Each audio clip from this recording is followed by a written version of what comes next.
রাজ্যের সমস্ত প্রাইমারি শিক্ষক শিক্ষিকাদের জন্য একটা গুরুত্বপূর্ণ অর্ডার দেওয়া হয়েছে 27/8/2024 তারিখে বীরভূম ডিস্ট্রিক্ট প্রাইমারি স্কুল কাউন্সিলের পক্ষ থেকে। যদিও এটা বীরভূম ডিস্ট্রিক্ট থেকে দেওয়া হয়েছে, তবে প্রত্যেক ডিস্ট্রিক্টেই এই অর্ডার পরবর্তীতে বের হতে চলেছে।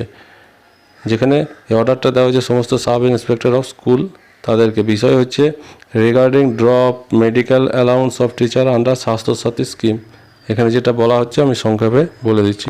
আপনার অন্তর্গত সার্কেলে যে সমস্ত টিচারদের নেম স্বাস্থ্যসাথী স্কিম ওয়েস্ট বেঙ্গল গভর্নমেন্টের আন্ডারে আছে, সেখান থেকে তাদের নাম বাদ দিতে হবে, নতুবা তাদের মেডিকেল অ্যালাউন্সটা বাদ দিতে হবে। এই হচ্ছে তার বিষয়।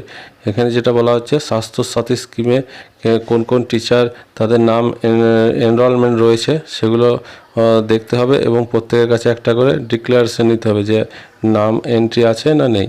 যদি এন্ট্রি থাকে সেক্ষেত্রে এই 10/9/2024 মধ্যে এই সম্পূর্ণ প্রক্রিয়াটা করতে হবে।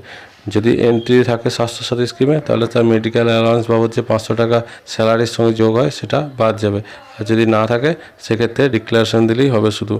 এবং সাব ইন্সপেক্টরদের রিকোয়েস্ট করা হয়েছে এই ডিক্লারেশন নেওয়ার পর স্যালারি বিলটা এই মাসের করতে হবে, অর্থাৎ এই মাসের স্যালারি বিলের সঙ্গেই এই চেঞ্জটা শুরু হতে চলেছে।